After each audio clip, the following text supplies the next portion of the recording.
Hello, everyone. I am really excited here because I get to have a conversation here on behalf of COM 26V with the three peacemakers of Mesvin, Sherry, and David, and Boston Greenfest. Bear with me, with Mr. Bailey. Boston Greenfest, Unifinity, Miranda Clendenning, David Gershon, Unify, The Creators 2030, Caroline Schwab, and everyone. So if I didn't mention you, I'm sorry, but we included everyone. And thank you for being such a part of this amazing event. So I have to just share a little bit about Mr. Bailey. He is quite amazing. So not only is he a filmmaker, photographer, inventor, and author, and designer, and builder, and entrepreneur who has a lot to share with us, he's a visionary, a really serious visionary and thinker in the realms of climate restoration and just the evolutionary potential of us as human beings. He's had degrees in literature, anthropology, mathematics, chemistry, and chemical engineering, and has lectured in mathematics and chemistry at the college level. He is the founder of Sacred Earth Enterprises, which is developing economically viable climate solutions. He is co author of the nonfiction book, The Trust Frequency, which I personally like, The 10 Assumptions for a New Paradigm, author of the historical mystery novel The Mayflower Revelations, and director of the films In Search of the Future and What Do the Wise Ones Know, and Seeds of Freedom, A Vision for America. Now, why have I read all that? It is not about everyone always a who's who, but it is when someone, and this is where I say elders are very important, not old, but elders upon which we can learn from. We can also share with them, but sometimes it's good to just sit back and listen to what elders have shared because there is a wisdom they have that they have lived that we have not. So we're going to get right into that as Mr. Andrew Bailey shares some quotes and thoughts on of others, which I think is really humbling that he's willing to share the quotes of others given his vast background. Mr. Bailey, would you take it away, please? I will be happy to take it away, Gail. Yeah, thank you. It's an honor to be here in this forum. Gail, you just named a list of some of my personal friends in the list there. And it's just an honor to be part of this extraordinary group of human beings. So here, just so you know, I'm not making this stuff up. Here's a little supporting evidence in the form of these three quotes. Firstly, climate restoration. This presentation is called Climate Restoration 101, the basics of climate restoration. Climate restoration is the job we have to do. Now, quote one, climate restoration is the urgent global endeavor to return Earth's climate systems to the safe and healthy state from which humanity and our natural world evolved. That quote was taken from the Healthy Climate Alliance. Quote number two, this is from the World Economic Forum report of last month. Food production and consumption has emerged as a macro-critical risk to global economic stability. If we want to achieve a resilient recovery from the COVID-19 crisis, avoid future pandemics, and stand a chance of delivering on the Sustainable Development Goals and the Paris Agreement, we must focus on food. That's, I think, interesting. That's, as I said, from the World Economic Forum, October 2020. And finally, from our colleague, Professor, author of End of Ice. He's a Cambridge University professor from the UK. And this is a brief little, but totally critical piece of information from Professor Wadhams. The goal of keeping warming below 1.5 degrees centigrade cannot be achieved simply by reducing carbon emissions. It requires us to actually remove carbon dioxide from the atmosphere. So, contrary to many beliefs out there, it is not going to be sufficient. 50 years, 70 years ago, maybe. Had we stopped doing what we were doing, had we changed our behavior, had we stopped putting billions and billions of tons of carbon dioxide in Earth's atmosphere every year, had we stopped then, we might have been able to change things. turn this ship around. Unfortunately, that's not the case. So we're faced with a job, and that job, that endeavor, is called climate restoration. It's very simply the job we have to do. Pope Francis just used the term just last month. That's pretty extraordinary. I believe Vice President-elect Biden just used the term in a speech 2 or 3 days ago. It is catching on. The term came to me from Peter Fikovsky, an extraordinary man, climate thinker, and the founder of a group called the Healthy Climate Alliance, of which I've been a member for about the last, I think it's been about 3 years. So, Gail, let's think about this. Those 3 quotes, and adding to that there's a very similar quote from the Pope himself. This is something that is finally getting some attention, getting some traction. What are your thoughts, Gail? You know, I tell you, thank you for reading those very powerful quotes. I was really left with something about how climate is affecting our economy. That hit me right between the eyes because you see, there's been this thing, Mr. Bailey, where everyone wants to talk about climate, okay? They want to talk about things that are going on, but people, when they wake up in the morning, Mr. Bailey, they're not thinking about, oh, how can I go save the trees and the soil and this or that. They're thinking about, how am I going to make ends meet, especially in this COVID-19.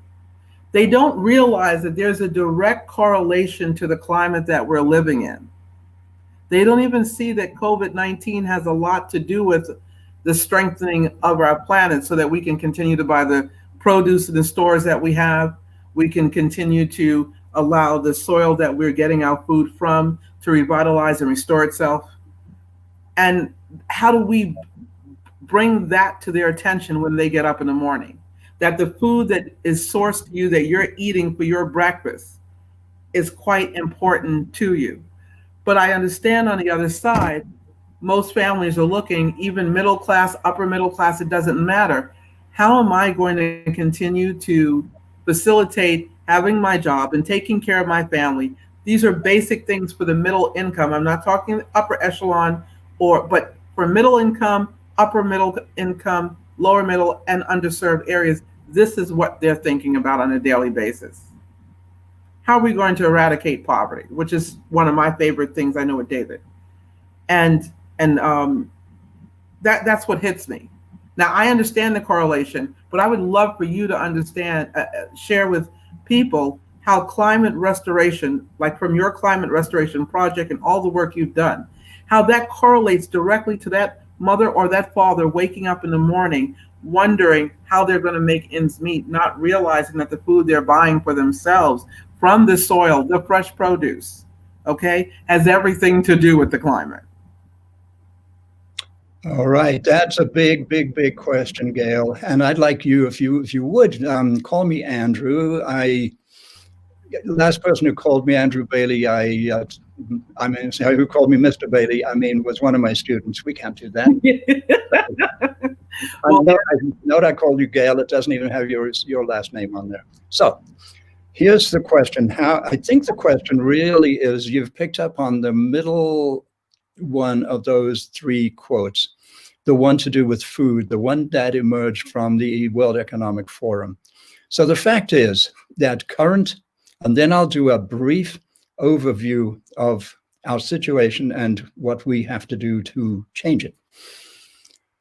Food, the way we currently produce and consume food, which includes delivering it thousands or sometimes tens of thousands of miles to hit your breakfast table, and it was grown in, who knows, Indonesia, and it got on a ship, and it got on a plane, and it got on a train and a truck, and ended up at the Hunters Point Market in New York City and was distributed back to where you live in Oklahoma. And that makes your food incredibly expensive on the one hand. Can you imagine that that is part of the cost of delivering that food to your family? And secondly, the sheer amount of fossil fuel that went into that project of putting a bowl of food in front of your kids. It's extraordinary. And I'm not saying this was done by a bunch of evil people who set out to do this, but it's a consequence of not really looking. It's really a consequence of the bottom line economy, the fact that we simply must make more money, and whatever makes the most money is going to win, and to hell with the consequences. So this is where we stand right now. Food, agriculture is one of the greatest contributors to global warming, to climate change, to irreversible damage on this beautiful planet of ours. We really do face a screaming emergency. It is a crisis. And honestly, I still don't hear the screaming. You would think we'd be hearing sirens. You would think that every leader of every country on the planet would be in emergency mode, getting this situation counted. I mean, I'm sitting here in Colorado. We've just come back to this beautiful 400-acre organic ranch called Sunrise Ranch. We were evacuated. An enormous fire came our way, got within 1,500 yards of the ranch, and we all had to get out of here and go somewhere else for a couple of weeks. And we're back, and it didn't burn, but the entire ranch was doused in ash and black soot. And this is the kind of future we face. I'll make a confession. I've been tracking this situation for 30 years, 40 years. Somewhere in the 70s, I woke up to what's going on. And we started out thinking, well, electric cars would help and recycling would help and all of those things would help. But the projections were telling us back then that the climate is going to get hotter and drier. And the hotter it gets and the drier it gets, the more it burns. And my confession is I never put two and two together and got the fact that we're going to be facing these incredible fires in places like Siberia. It's never seen a bushfire that I'm aware of. Australia, you're aware of what happened in the Australian summer two seasons back. You know what happened this year in California.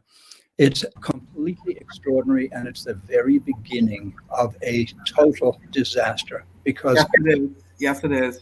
Yeah. So what can we do about it? The big question is, what can we do about it? So to finish your point about how folks who have to feed their kids to become as conscious as we can, and with our dollar, even though we don't have many dollars these days, if with our dollars we can choose food that is locally grown and organic and healthy, we will save on healthcare costs.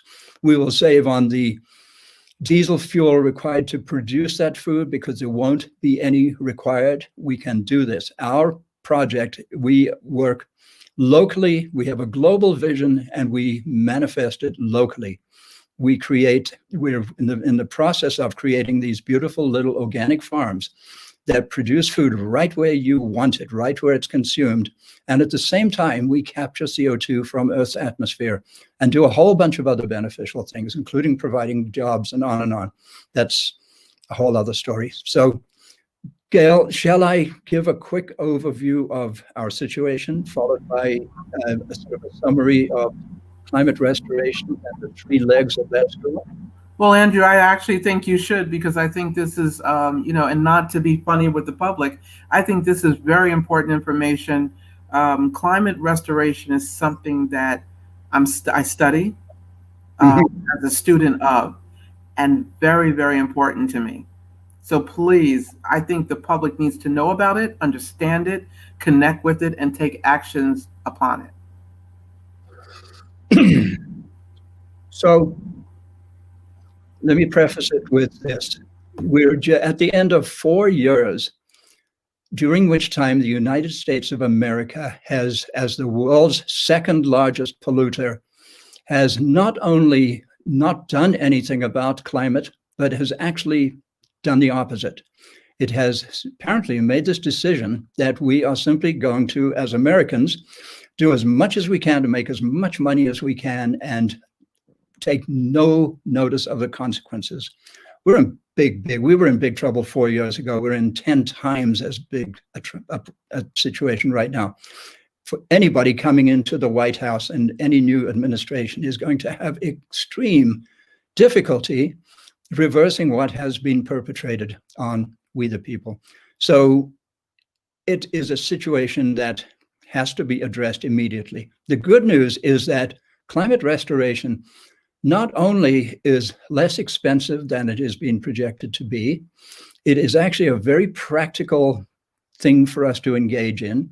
And it's not only going to be less expensive, it's going to be profitable. So when we started looking at this as a business opportunity that was described this year in February in Davos, Switzerland, at the World Economic Forum, it was described as a I wouldn't have dared to say this, but I didn't say it. They said it at the World Economic Forum. It is a multi-trillion-dollar investment opportunity. If that's true, and I believe it to be true, it's therefore going to happen. There's just no question that an opportunity of that magnitude, there's no way it's going to be ignored. So that's the very good news. And what we've been studying is, how do we actually make this profitable? How do we make this so an investor will be pretty much guaranteed significant return on investment? It's not a waste of money. I've heard people say, oh, it's going to cost 2% of gross domestic product and stuff like that. No, it's not, because the carbon in the atmosphere is a precious resource. That's the key to this whole thing. That CO2 is actually valuable. There's an estimated 1 trillion, between 1 and 2 trillion tons of the stuff in Earth's atmosphere, which means that it's right here in this room from which I'm speaking to you. It can be it can be extracted in small amounts or large amounts using very simple chemistry. I, by the way, I was a chemical engineer. I grew up in South Africa as a British boy who was born in England and was transplanted to South Africa. My dad was in the fertilizer business. He designed and built factories all over Southern Africa during something called the Green Revolution, which was when all of those chemicals left over from World War II were now put on fields throughout the world, and started the fertilizer industry. I grew up within that. That's what my dad did. At that time, nobody knew the long-term consequences. Excuse me. So that was a huge business opportunity, by the way, back then in the 1950s. And there's this new business opportunity. We can pull the CO2 out of Earth's atmosphere and turn it into a bunch of marketable products. There's at least 6, 7, 8, 9, 10 different valuable products that can be created from CO2 in Earth's atmosphere. And it's everywhere. It's free for the taking. And you don't have to go to the moon to extract it. You don't have to go mining into Mother Earth, because it is simply, it's like the greatest mining opportunity of the last millennium. We could look at it that way. So that simply requires firing up. There are a lot of prototypes have been built. I could easily run off half a dozen companies right now that are successfully extracting carbon dioxide and doing certain things with them. I have a problem with the business model of many of those companies, because I look at the big picture. I say, okay, what is the net effect on climate? What is the net number of gigatons of CO2 that you're permanently extracting from the atmosphere?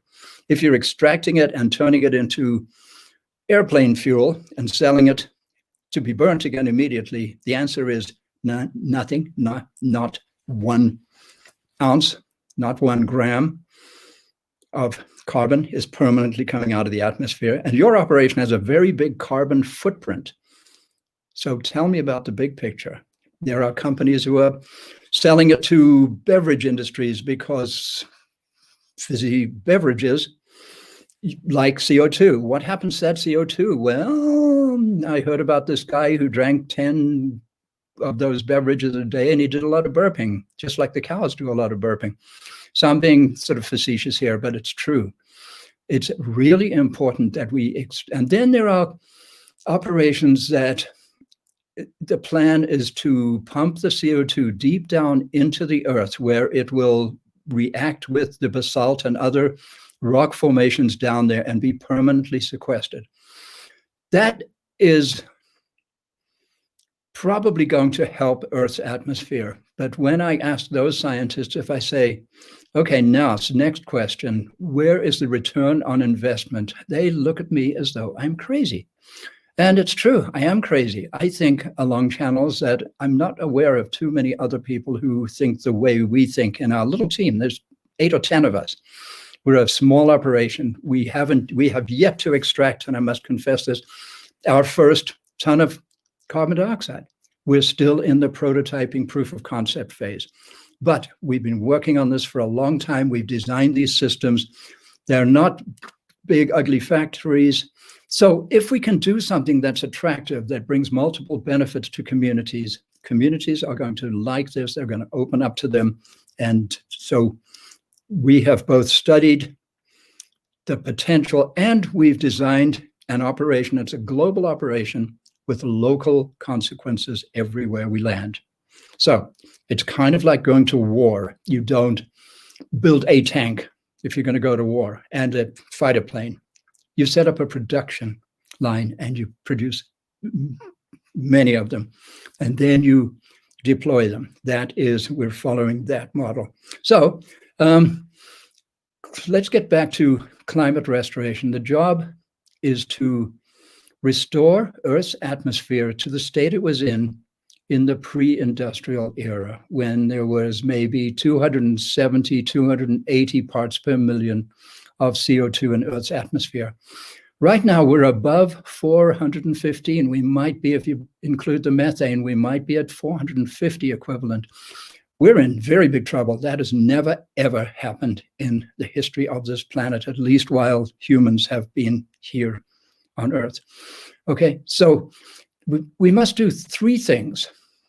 Climate restoration consists of, in the most fundamental way, there are lots of spin-offs and lots of other, you could say, what about this, what about that? Yeah, but the 3 big things we have to do is, 1, yes, beloved Greta Thunberg, we do have to stop emitting CO2 into Earth's atmosphere. We must stop doing that, which means we must stop burning coal, oil, natural gas, all of those things. We actually have to stop doing that.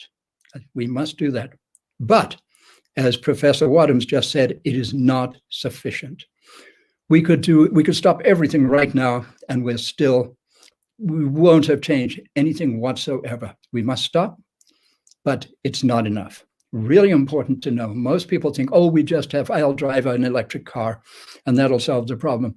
Too late, too late, too late. But nevertheless, we still have to do that. Secondly, we must begin to extract as much CO2 from Earth's atmosphere, and let's include methane in that, because a lot of methane comes from fracking sites. A lot of methane is beginning to be released up at the Arctic. I'm not sure about the Antarctic, but up in the Siberian sea shelf, we're starting to see some very scary signs of methane that has been captured there for perhaps millions of years. And as the ice melts, this methane can be released, and it's many, many times, maybe 80 times or more powerful of a greenhouse gas than CO2 is. So we actually have to capture that methane, burn it, oxidize it so it becomes CO2, because we don't know how to permanently capture methane yet, or at least I don't. So we actually have to convert it to CO2, capture it as CO2. Once we start capturing, I'll give you a quick example. What can we do with CO2 from a chemistry standpoint? There's also lots of biological answers. Chemistry. Okay, I was probably 14 years old when I learned that if you took sodium hydroxide and bubbled carbon dioxide through it, you ended up with this neutral solution of something called sodium bicarbonate. It's baking soda. We're not going to go into the baking soda business, but the business of turning CO2 into baking soda, which is a precursor for a lot of other potential products, is one way to go. Very interesting technique is, instead of a sodium hydroxide, take a calcium hydroxide or a calcium oxide and turn that CO2 into calcium carbonate. Those of you with a little bit of chemistry behind you know that calcium carbonate is also known as limestone. limestone, marble. It's a rock. It's a very, very common rock on as part of Earth's crust. We can take that limestone and use it as aggregate for concrete. We can actually create the sand. Concrete consists of three different things. Cement, normally Portland cement. We need to replace that technology. Cement production contributes as much as 6% of the total CO2 going into Earth's atmosphere. We have to change that technology. But we no longer have to mine in Earth's crust for the aggregate, the rock, as part of the concrete, because we can actually manufacture that. We can make synthetic limestone. And I believe we can also make the sand, the finer, the little pebbles that form sand. We can make that with CO2 from the atmosphere. Concrete production is the single biggest thing, tonnage-wise, that humans manufacture and use every year. Trillions of tons of concrete that can permanently capture and sequester CO2 in Earth's atmosphere. Okay, so that's just a little glimpse of what we can do. That's the middle one. We must begin to extract CO2 and accelerate that rapidly, really rapidly. Can we do it in time? We don't know. Nobody's ever done this before. And finally, try this one. And this is not where I'm engaging, but our team knows how to do it. But this is I do not know where the return on investment is in this one. Maybe the return is we get a planet. That's huge. Can't put a price on that. We must refreeze the Arctic. We must restore the Arctic ice. And we must restore the Antarctic ice. And I'll throw into that finally something that's not often mentioned. We must restore our tropical forests. We hear a lot about the Amazon right now. It is being intentionally burned by the current government of the so-called country of Brazil. Something to do with the doctrine of discovery, and a Portuguese explorer landed there 400 years ago and stuck a pole in the ground with a flag on it. And now they think they have the right to do that. That's the lungs of planet Earth. And Africa has as well extraordinary forests, and Asia has as well these beautiful tropical forests that just are the most alive parts of our planet, and we are destroying them. We have to stop doing that. So that's my rant on that subject, Gail. Sir, Yep. Andrew, that is not a rant. That's what we call in the community truth. I agree with you. Thank you. And it's funny because Peter was just talking about the limestone, and he was showing several of the synthetic pieces of the limestone when we were talking earlier today. No, dear, that is not what you call rant. Please don't call what you're speaking. No, really, honestly, please don't call what you're speaking as facts a rant, because it's where we are right now. It's what we're dealing with right now. It was really nice to see that both you and Peter, I've known Peter for a while, David's known you, and it's really nice to see this kind of conversation, versus understanding. People tonight should have gotten understanding of the difference between global warming and also climate restoration, because one, you're trying to fight to save it, okay? Another one, you're actually doing something about it with solutions to restore it. Big difference. And that's what creates a huge gap in it. Beautiful. Thank you. Thank you for that. Yeah. So it's an extraordinary opportunity. It's actually the most fun I can imagine having, is designing and building and deploying these systems that will do this. I'm a grandfather. I have a grandson who I think he might be 2.5 weeks old. 2.5 weeks old. He has no idea how endangered this planet is. And I'd love it if he never found out. I was just thinking that, Andrew, the other day, the youth that are 1 and 2 and 3, I hope that COVID is like completely erased. We're going in climate restoration mode heavily. And not just mode, we're actually doing something about it, so that 1, 2, and 3-year-old will never have to get to know it. There you go. So you were going to take us to another level with this. So please take us there.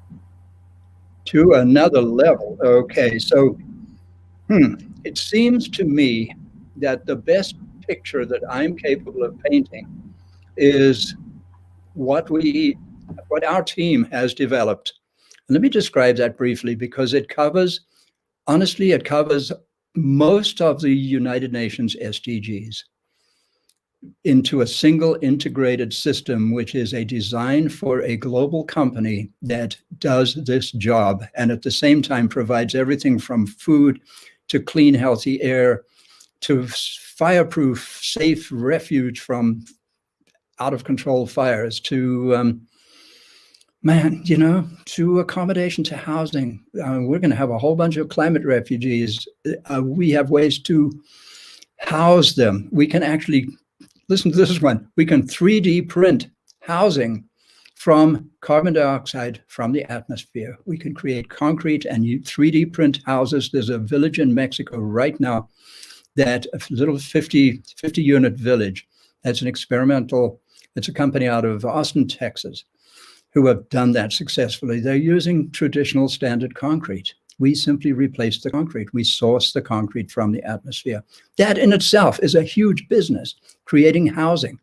As the oceans rise, we're going to be really challenged in terms of losing. Most humans live somewhere close to the coast, and countries like Bangladesh are going to disappear. They're going to be underwater. That's millions and millions of people who are in real trouble. What are we going to do?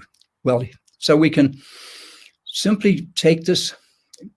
Let me go back to 2015, the Paris Climate Agreement.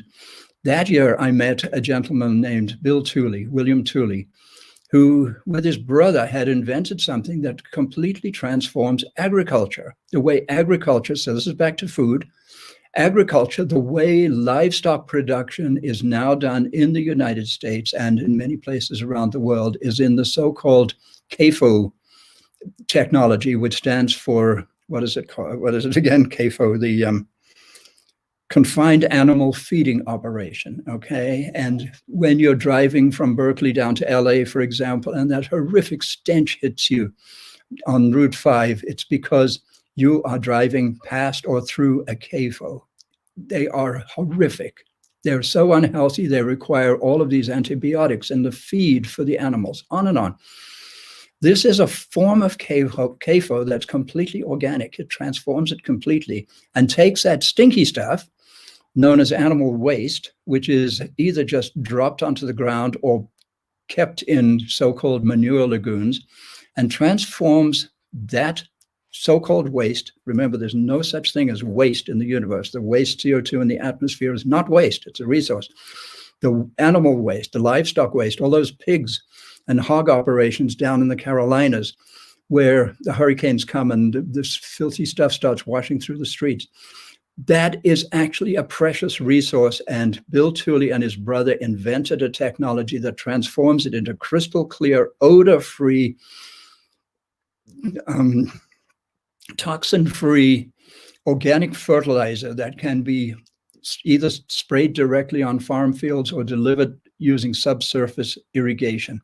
That's how this began. I met this gentleman. I went, oh man, this is amazing. Are you telling me we can actually transform that entire industry? And he said, absolutely. And I said, what's the problem? He says, well, it costs some money to there are 31 or 32 farms in the Midwest right now using the technology. I'm a filmmaker. I've been there. I've interviewed, I've filmed the farmers. I've said, how's it going? They said, it's amazing. I said, to the wife, I said, what's the first thing you noticed? She said, the stink went away. They have a pig operation. Their neighbors downwind said, oh, you guys aren't doing hogs anymore. They said, yeah, we are. They said, no, you're not. The smell, there's no smell. She said, yeah, you noticed, huh? Her kids go to school. They used to go to school and stink so bad that nobody could come near them at a school in South Dakota, where I think it was South Dakota. The smell went away, and the smelly waste turned into a valuable fertilizer, an organic fertilizer that could be either sold to the neighbors who were growing livestock feed or used on their own farm. And that just depends on how you choose to use it. It eliminates the need for chemicals. It basically eliminates the whole Monsanto Bayer chemical industry. You no longer need them. It's an alternative to that. So then the question was, okay, so how did you manage to do this? And they said, well, we're fortunate. Unlike our neighbors, we had enough money to be able to afford to do this. Okay, what's the problem with the neighbors? They can't afford it.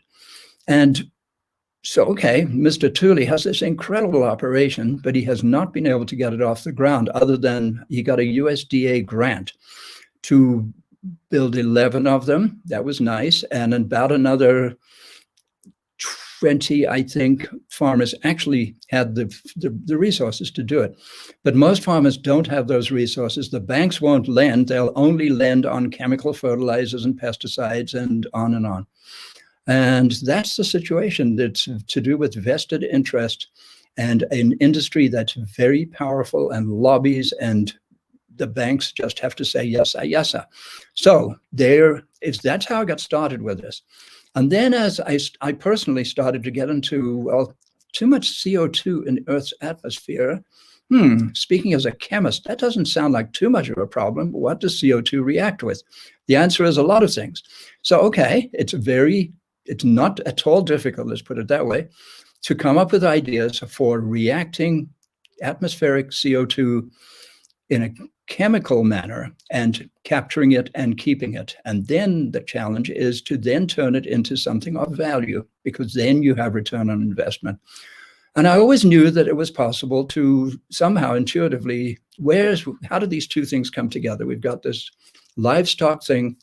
I'm a vegetarian. I'm not actually one who is going to kill and eat those animals. On the other hand, I recognize that it is very widespread. Even China now, their rate of beef consumption is going through the roof. So if we can produce meat in a way that's kinder to the animals, that's kinder to the earth, that cuts down on the emissions and the off-gassing that's coming from these farms that are causing downwind. You know, where Chicago is, it's downwind from a whole bunch of livestock production. And that is really bad for the health of elders and children. We have an epidemic of asthma. We have an epidemic of emphysema. Those things are caused, at least in part, by the way we produce livestock meat. So combining those two things into something now called the Enviroplex that includes meat, livestock production. My perspective is I want that fertilizer, because with that organic fertilizer, I can replace the chemicals. And it includes carbon capture, which is my personal, that's what keeps me awake at night, just designing these systems. And that's where we stand, Gail. We're at the very beginning of a very big industry. Well, I thank you so much, because you've answered a lot of questions for me. You know, I'm a complete nerd, but I'm a nerd who likes to take action. So it's a different type of nerd. It's a good kind of nerd. I like nerds, by the way. Yes, I'm very nerdy. I have no problem with that. Well, I thank you, sir, so much for it's not just insight, but insight that provides actions. Yep, get our boots on the ground, get our hands dirty, and get organic again, and restore a planet for our children and our grandchildren. That's the job. Very much so. You know, it was funny during COVID, when COVID first started. So there are times that I go on my veins where I love to cook every day. Okay, you know, for my family, for myself. I'm a new school girl, but I'm an old school girl too. And there was the other side of it where I saw all these people during COVID getting cans of food. And so I'm a holistic person. I have a holistic nutritionist for the last X amount of years, over 20 years. So I'm into organic all the way. And so is my colleagues that I work with. So I do float between vegan and pescatarian at times. Yeah, me too. Exactly. So I was talking to someone, they said, why are you picking up produce? I said, COVID is not in your produce. But that crap that you're eating right there, you'll wish you had COVID, because all of the salt content. And one of the things that really bothers me, I live in a very nice neighborhood, okay? And I say that very humbly. I'm very blessed, okay? I live in the urban side of New York, New Jersey area. So it's like New York's sixth borough. And on one side, you can have high rises, and the other side, you have a parks, and the other side, you have your brownstones. Okay. And it gives you a little bit of the best of both worlds. But one thing that really bothers me is that, you know, when you get organic food, okay, the organic food is a lot more money, okay, than the regular food. And so I went to a neighborhood, I guess you could say like a Walgreens. And when I walked in, the whole refrigerator, Andrew, I looked at the back of the salt content because that night I didn't feel like cooking. So it said, okay, organic frozen dinner. It said organic. I said, okay, let me see this to believe it. On the back, the salt content was through the roof. Okay. The preservatives were through the roof. I said to myself, I'm better off getting McDonald's, and I haven't eaten McDonald's in years, Right. than I am buying this organic, so called organic frozen dinner. And what got me is that people, who come through from the mass transportation, who are on their way home, okay, picking up all of these things, that I'm watching them. And it's usually people of color, it's usually Hispanic, it's usually indigenous. They're picking up all of these foods laced with salt because they're not educated, not because they're not educated themselves, because we don't educate the average person about the importance of produce that actually is cheaper than the frozen food you just bought. And so I said, I had a conversation with the young lady there. She said, "Oh my God, I didn't know." And she looked back and she said, "My mother suffers from high blood pressure." And I was about to give this to her. I said, "Do you like to cook?" She said, "I love to cook." I said, "You want to know something quick? Why don't you go get some fresh organic spinach, some red onions. Maybe they're not organic, but you can wash them off with some lemon, and some rice and fresh tofu that's $1.50. That could be your dinner for the night." She added it up, and I saw her as I was walking home. She said, "Do you know that cost me $4 less?" Yeah. So food is critical. As we think about, people say, "Oh, organic's expensive." What if it saves you or your society billions of dollars of avoidable healthcare expenses every year? That's the difference. There's this whole so-called healthcare. It's not a healthcare, it's a sick care industry. That's a multi-billion dollar or multi-trillion dollar industry. And we can let that go. We don't have to do that. We do have to change our behavior as humans. Absolutely. And I just thank you so much for your time. It was amazing talking with you, Andrew, learning Oh, so much. thank you. And by the Yes. way, I raised my kids in New York, out in Eastern Long Island, and most of them are still there. And I come to New York a lot. I love New York. I'm a New York. I've lived in Manhattan for a total of, I think, 12 years. Then I moved out to the country when we started having kids. And love it, love it, love it. We want to do one of our early enviroplexes up the Hudson River Valley. So that's My favorite area too, because I usually, Yeah. what is it called? Not Beacon, but all the way up in Fishkill. Fishkill. Yes. There's I met my wife at the Omega Institute in Rhinebeck, so I've got a long history in that part of the world. Yes, yes. I met Jane Fonda there. I met Oh, there you go. people. But there's a farm called the Sugar Maple Farm, owned by Walter Cascal. I think he used to own part of the Waldorf Astoria. And so we used to sneak onto his farm, okay? When we were kids, you're going to laugh. We used to sneak into his farm. I love horses. So I would jump on the back of a thoroughbred, not knowing it was a thoroughbred.